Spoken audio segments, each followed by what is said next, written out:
ఇవాళ ఇంకా మీరు ఫ్రీగా విడిచిపెడితే తండోపతండాలుగా జనం ఇక్కడ హాజరై ఉండేవారు. ఈ టౌన్ హాల్ క్లబ్ ఈ స్థలం సరిపడి ఉండేది.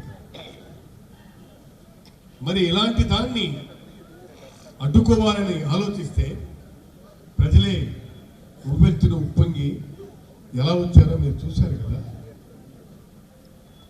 అందుకే నేను చెప్తున్నాను, ఏదైనా సరే ఒక వస్తువుని కానీ లేదా ఒక బంతిని కానీ బలవంతంగా గోడకు కొడితే అది అంతే రియాక్షన్ మళ్ళీ తిరిగి వస్తుంది. అలాగే మనల్ని అడ్డుకుంటే అవేవి ఇది లేకుండా తిరిగి మళ్ళీ మన దగ్గరికి వచ్చిపోయి.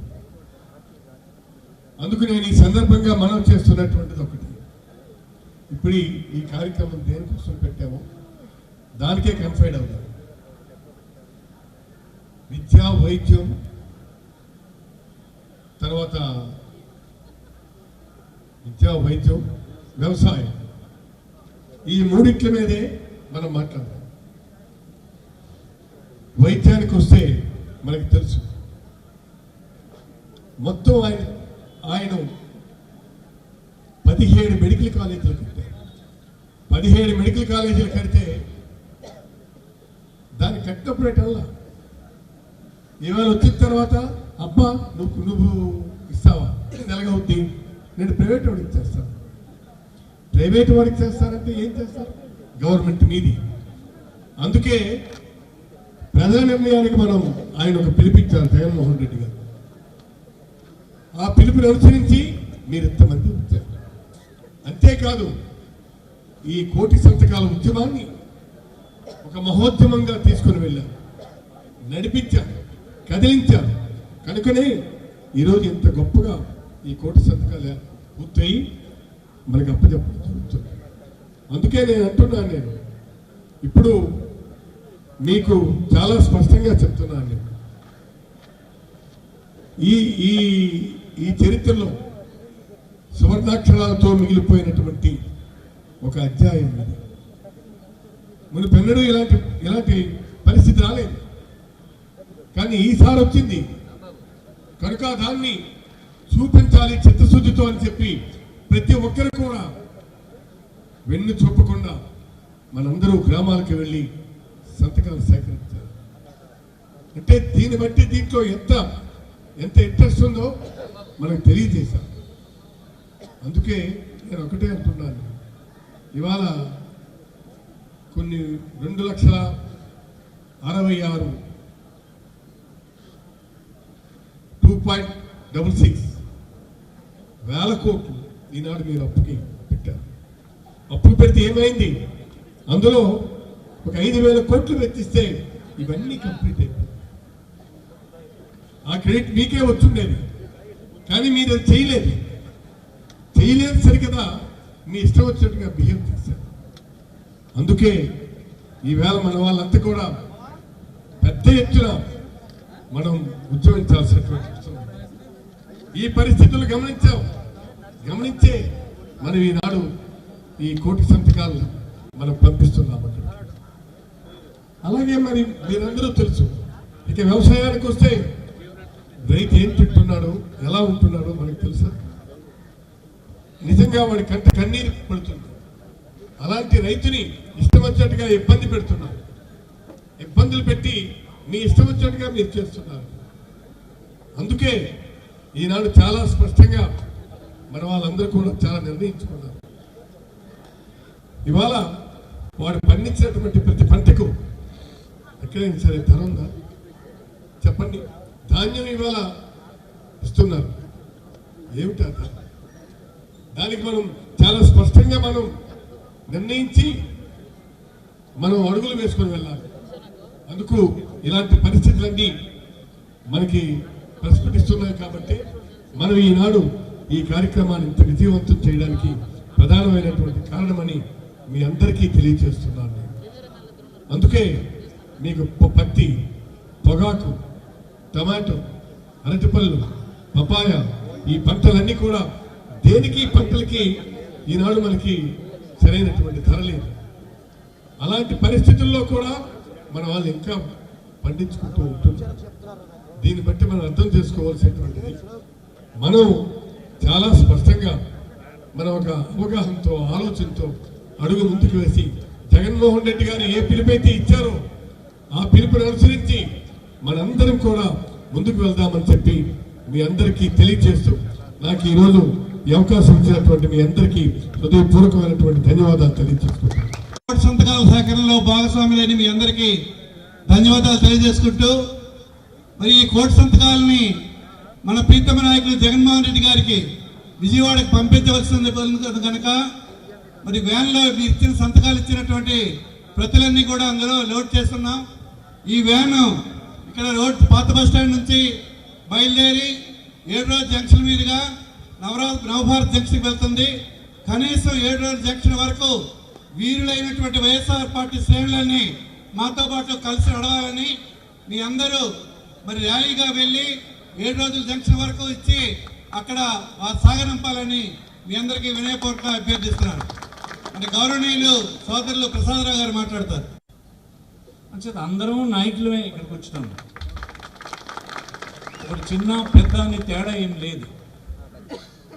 కొంతమందికి కొన్ని అవకాశాలు వస్తాయి, కొంతమందికి కొంత ఆలస్యం అవుతుంది, తర్వాత అవకాశాలు వస్తాయి. అని ఒకలాంటి అభిప్రాయాలు కలిగినటువంటి వాళ్ళందరం ఒక చోట ఒక పార్టీలోన ఒక ఆశయం కోసం అందరం కలిసి పనిచేస్తున్నాం. మనం చేసే పార్టీ బలపడితే, మనకు అధికారం ప్రజలిస్తే, మన ప్రాంతాల్లో ఉండేటువంటి సమస్యల్ని పరిష్కరించుకోవడానికి మనలో కొంతమంది అధికారంలో బాధ్యతలు నిర్వర్తించి సమస్యలు పరిష్కరించే పని చేస్తాం. కాకపోతే అపోజిషన్లో ఉంటే అపోజిషన్లో ఉన్నంత మాత్రాన దానికి బాధ్యత లేదన్నటువంటి భావన ఉండకూడదు. ప్రజాస్వామ్యంలో అపోజిషన్కి కూడాను ఒక బాధ్యత ఉంది. ఏంటి బాధ్యత? అధికారంలో ఉన్నటువంటి వాడు కూడా రాజ్యాంగ పరిధిలోనే పనిచేయాలి.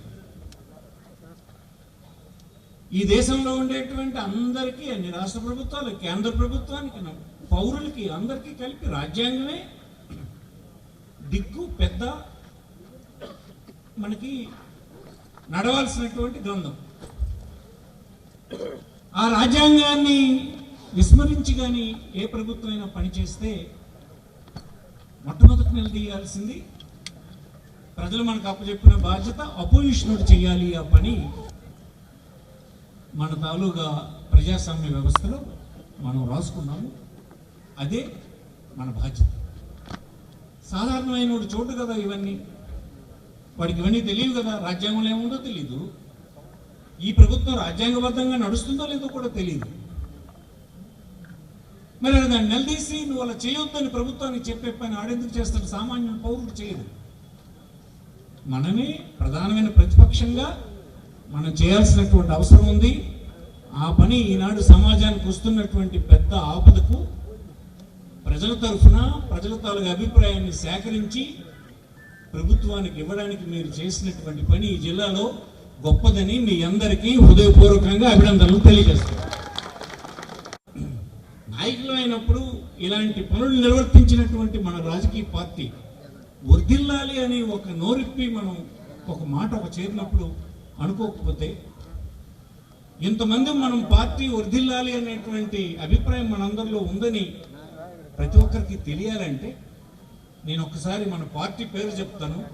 వర్ధిల్లాలి అని చెయ్యెత్తి చెప్పాలి. జై కాదు,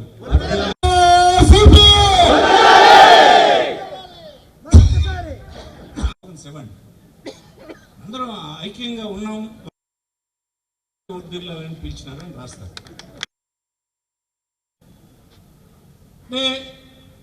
ప్రియా సాయిరాజ్ భార్య చెప్పింది, విద్యే కదా ఈ అసమానతలను తగ్గిస్తుంది, విద్యే కదా ధనిక భేద వర్గాల మధ్య ఉన్నటువంటి తేడాన్ని తగ్గించగలిసినటువంటి ఆయుధం అని ఆమె ప్రసంగంలో చెప్తుంది. అది నిజం. ఇంకొక పద్ధతి ద్వారా ఇది జరగదు. ఈ సమాజంలో మన సమాజం అనేకమైనటువంటి ఆర్థిక స్థితిగతులు కలిగినటువంటి కుటుంబాలు కలిగినటువంటి వ్యవస్థ మంది. సమాజం మంది. ఇప్పుడు స్వాతంత్రం వచ్చింది, భూమి అంతా ఒకరి దగ్గర ఉండేది, రాజుల దగ్గర ఉండేది, ఎస్టేట్దారుల దగ్గర ఉండేది, జమీందారుల దగ్గర ఉండేది, ధనవంతులైన భూస్వాముల దగ్గర ఉండేది. అదంతా పంచనం, అది అయిపోయింది. కొంత భూమి ప్రజలకు వెళ్ళింది. కానీ ఈ అసమానత తగ్గాలి అంటే అందరికీ చదువు చెప్పించే పని చేయాలని చెప్పి రాజ్యాంగంలోన విద్య అనేది ఒక ప్రాథమికమైన హక్కు కింద పెట్టారు. అందుకే ఈ దేశంలో ఎవడు చదువుకోకూడదు అని చెప్పేటువంటి హక్కు ఎవరికి లేదు. దాన్ని తూట్లు పొడిచే కార్యక్రమం సున్నితంగా చేస్తున్నారు ఇప్పుడు. ఎలా అది? ప్రైవేట్ కళాశాలను ముద్దట. నిన్న ఈటీవీలో చూశాను నేను. ఎవడైనా అది రికమెండ్ చేస్తాడా? విద్య అనేది ప్రైవేట్ పీపుల్కి ఇచ్చేటువంటి పని చేయమని ఏ ప్రతినిధి అయినా, ఏ రాజకీయ పార్టీ అయినా చేస్తుందా? అది రాజ్యాంగం అయినటువంటి హక్కు. ఇప్పటికే మనందరికీ తెలియకుండా ప్రైవేటు విద్య ఎవరు కోరకుండానే ప్రైవేట్ వ్యక్తుల చేతుల్లోకి చాలా వరకు వెళ్ళిపోయింది. గ్రామాన కనిపిస్తున్నటువంటి స్కూల్స్ ఎవరు పెట్టమని కోరారు? ఏ రాజకీయ పార్టీ ఆందోళన చేసింది?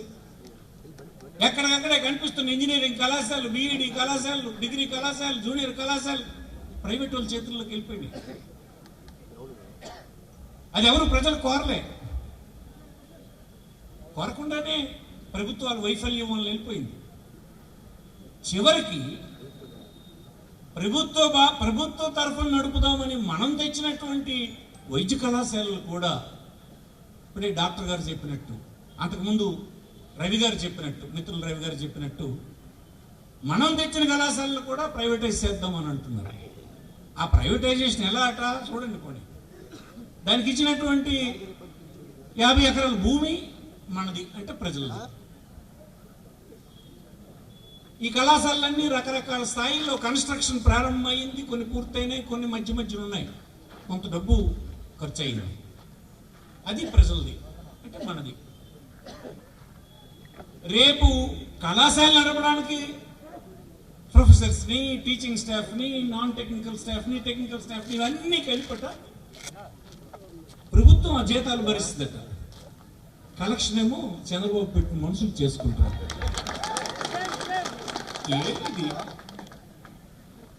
ఏమి మీ పరిపాలన? ఇన్ని సంవత్సరాల అనుభవం తర్వాత ఇదా మీరు ప్రజలకు చేసి పెద్ద ఆశ పెట్టుకుని మీకు ఓట్లు వేస్తే అరకొరగా ఉన్నటువంటి ప్రభుత్వ కళాశాలలు కూడా తీసేసి సామాన్యులకి ఈ రాష్ట్రంలో చదువుకోవడానికి అవకాశం లేకుండా చేసేటువంటి పని ధర్మమేనా అని అడుగుతున్నాం మనం. నువ్వు చేయవు.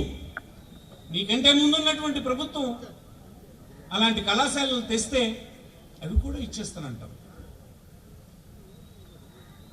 దీనికి అందరూ సమర్థించినారని చెప్తున్నావు. కరెక్ట్ కాదు కదా. ఇది రాజ్యాంగబద్ధం కాదు కదా. నువ్వెన్ని రోజులు ఉండిపోతావు? రేపో మాపో ఎన్నికలు అయితే ఇప్పుడు ఇసుక ఎత్తుకుంటున్నాళ్ళు, మట్టి ఎత్తుకుంటున్నాళ్ళు, పేడ ఎత్తుకుంటున్నాళ్ళు, ఇది ఎత్తుకున్న అందరూ ఇంటికి వెళ్ళిపోతారు. అందరూ అయిపోయింది పని. ఎన్నికలు ఆడడమే లేటు. నీ సంగతి తెలిసిపోయింది. నువ్వు అన్నీ చెప్పి మోసగించేసిన వాళ్ళ సంగతి తెలిసిపోయింది అందరికీ. ఈవేళ వాళ్ళు గెలవరు. నీ ప్రభుత్వం మళ్ళీ రాదు. కానీ ప్రజల ఆస్తి తీసుకెళ్లి ప్రైవేట్ వాళ్ళ చేతులకు ఇచ్చేస్తే ఏ ప్రైవేట్ విద్యార్థి, ఒక సామాన్యమైన కుటుంబం ₹1 కోటి పెట్టి మెడికల్ చదువుకుంటాడు చెప్పండి? ఏ సామాన్యుడు ఈ ప్రైవేట్ హాస్పిటల్కి పోయి లక్షలాది రూపాయలు చెల్లించి వైద్యం చేయించుకొని ధైర్యంగా ఇంటికి వస్తాడు చెప్పు? ఇది ధర్మమైన అడుగుతున్నాం మనం. ఇది రాజ్యాంగబద్ధమైన అడుగుతున్నాం మనం. ఇది ప్రధానమైన ప్రతిపక్షంగా మనం చేస్తున్నటువంటి పని. ఇటువంటి కాలంలో చూసాను. ఈ సంవత్సరాల కాలంలో మీకు అందరికీ తారసపడతారు చూడండి. మొన్న హాస్పిటల్కి వెళ్ళానండి. మా ఊడి కాలు ఇరిగిపోయింది. గొప్పగా అన్నీ అయినాయి కానీ 2 లక్షలు పోయిందని చెప్తాను. అయిపోయినాడు, బేదోడు అయిపోయినట్టు లెక్క. ఆడింటిల్లు పాది చేస్తే కూలి చేస్తే ఆడు మిగిల్చిన సంవత్సరానికి ఒక 50,000 అయితే ఆడు 2 లక్షల అప్పు ఇప్పుడు రెడీగా ఉంది. అలాగే ప్రతి గ్రామంలోనూ ప్రతి కుటుంబంలోనూ ఎవడో ఒకటి ఈ సంవత్సరాల కాలంలోనే మనం అధికారం కోల్పోయిన తర్వాత హాస్పిటల్కి వెళ్ళి అప్పులైపోయి కుటుంబాలు భేదాలు అయిపోయినటువంటి సందర్భం మనకు కనిపిస్తుంది. చూడండి తేడా. ఒక ప్రభుత్వానికి తేడా గమనించమని మీకు మనం చేస్తున్నాను. నాకు ఒక్కడికే కలిగింది కదా, మిగతా వాళ్ళకి లేదు. అందరికీ వడ్డింపు అయిపోయింది, సోకులు పడిపోయి అందరికీ. తెలుగుదేశం ఎగిరినడికి కూడా కొన్ని దగ్గర సోకులు పడిపోయింది. అడిగి ఇప్పుడు తెలిసింది మా నాయన చంపండి లీడర్స్. జగన్మోహన్ రెడ్డి చెప్పినప్పుడు మేము నమ్మలేదు, కానీ ఇవాళ అయిపోయింది. ఇలాంటి ప్రభుత్వమే కరోనాలో ఉంటే, కరోనా వచ్చిన కాలంలో కానీ ఇలాంటి ప్రభుత్వమే కానీ ఉండుంటే ఎంతమంది మనం ఎంతమంది వెళ్ళిపోతారు. అందుకోసమే ఈవేళ మనం చేస్తున్నటువంటి ఉద్యమం వైఎస్ఆర్ పార్టీకి చెందినది కాదు. వైఎస్ఆర్ పార్టీని అభిమానించిన కార్యకర్తలు, ప్రజలు, సామాన్యులకు సంబంధించింది కాదు, ప్రజలందరికీ సంబంధించినటువంటి ఉద్యమం. ప్రధానమైనటువంటి ప్రతిపక్షంగా మనం చెప్తున్నాం, ఇది రాజ్యాంగబద్ధం కాదు, ఇది తప్పు. ఏదైనా ఇంకేదైనా చేయండి, విద్య, వైద్యం ఇట్లాంటివి మీ ప్రైవేటుల చేతులకి ఇచ్చి పీకలు కోసే పని చేయకండి అని మనం చెప్తున్నాం. అలాంటి బాధ్యత మీరు నాయకులుగా ఇవాళ తీసుకుని, మీరు ఎవరు సామాన్యుల ప్రజలు కాదు. గడిచిన 2 నెలలుగా ఈ పనిలో మీరందరూ ఉన్నారు. మీ అందరి 2 నెలల్లో పని బ్రహ్మాండంగా నిర్వహించి ప్రజల్ని సమీకరించినారు.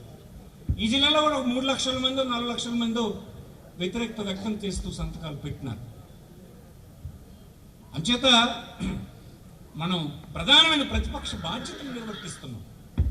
రాజ్యాంగ పద్ధతుల్లో బద్ధంగాను పరిధిలోను పాలన జాగాలని మనం చెప్తున్నాం. అది ప్రధానమైనటువంటి ప్రతిపక్షం తాను పని కనుక చెప్తున్నాం. పోలీసులు పెట్టి వెళ్ళొద్దంటున్నారు. పోలీసులు మీ చేతులందు కనుక ఆపుతున్నారు. ఆపినందువలన ప్రయోజనం లేదు. దానివల్ల ఈ ప్రజలేమి సల్లగా ఊరుకునేటువంటి పరిస్థితి ఉండదు. మీరు రాజ్యాంగబద్ధమైన పాలన వైపు రావాలని మేము కోరుతూ ఉన్నాం. దాని మేరకు అజిటేట్ చేస్తూనే ఉంటాం. మళ్ళీ మిమ్మల్ని ప్రజలు తిరస్కరించేంత వరకు మీరు చేస్తున్నటువంటి తప్పుని చూపిస్తూనే ఉన్నాం. 1 కాదు 2 కాదు, చూడండి తప్పులు ఎలా సాగిపోతున్నాయో. బ్రహ్మాండంగా పరిపాలన సాగుతుందని అనుకుంటున్నారు, కానీ ధాన్యం గింజలు 5 కేజీలు రైతు మెడ ఉంచి పట్టేస్తున్నారు మన జిల్లాలో. మీకు అందరికీ తెలిసిందే విషయమే కదా. అడిగినోడు ఎవడైనా ఉన్నాడా? ఏ అధికారి, ఏ నాయకుడు అడిగినోడు లేడు. ఇప్పుడు కనీసం ఆన్లైన్లో కూర్చోబెట్టినటువంటి ఎందుకు 5 కిలోలు పడతాం అన్నది లేదు. ఇప్పుడు ఏం చేస్తాంలేండి, మరి ఎవడు పట్టకపోతే ఈ మిల్లుడు ఆ మిల్లుడు ఫోన్ చేస్తాడు, ఆ మిల్లుడు ఇంకో మిల్లు ఫోన్ చేస్తాడు. ఆడెవడికైనా చెప్తానంటే దిక్కునుడు చెప్పు నెంబర్ కావాలంటే అడుగుతాడు. ఆ స్థితికి వస్తే అంతకుముందు ఎరువులు ఏమైంది? మీ దిక్కునుడు చెప్పుకోవడం, ఎరువులు బస్తా సంపాదించడం కూడా కష్టమైపోయింది. ఇసుక యథేచ్ఛగా పట్టుకెళ్ళిపోతున్నారు. ఇసుక దొంగలం అన్నాం, అదన్నారు, ఇదన్నారు, తినేస్తుంది అదేనన్నారు. ఇవాళ చూడండి ఇసుక ఎక్కడ ఎవడు అడగడు, ఏ అధికారి కూడా చుట్టూ ఇసుక లారీ ఏం చూడలేదని సీట్ చూస్తాను. అటు వెళ్ళిపోవడం, బండి వెళ్ళిపోవడం. ఎన్ని పనులు చూడండి. కరెంటు బిల్లులు విపరీతంగా పెంచినావు, నువ్వు ఇస్తే తగ్గిస్తానని చెప్పావు. ఇవన్నీ ఈ సంవత్సరాల కాలంలోనే మనం చూసాం. ఇవన్నీ ప్రజలకు చెప్పాల్సినటువంటి బాధ్యత మన మీద ఉంది. మనం ప్రధాన ప్రతిపక్షం కనుక. అంచేత ఇప్పుడు ఇంకా వేరే సందర్భాల్లో మాట్లాడదు. ఎనతగిన వాళ్ళు ఎప్పుడు ముగించేస్తారని చూస్తున్నాం. మనం చూసి ముగించలేదు. ఇది మన ఈ వెహికల్తో మనకి ఇచ్చిన కార్యక్రమం ఏంటంటే దాన్ని సాగనంపే కార్యక్రమం చేయాలి. అక్కడ బస్టాండ్ వెనుకున్న రోడ్డు వరకు ఈ వెహికల్ వెళ్తుంది. ఆ వెహికల్ వెనక మనందరం నడిస్తే మనందరం ఇందులో పార్టిసిపేట్ చేసామన్న విషయం మనం కూడా మన ప్రజలకు తెలియజేయడమే కదా, మన పార్టీ పెద్దలకు కూడా తెలియజేయాలి. కనుక ఇది ముగించేసరికి వెళ్ళిపోకండి.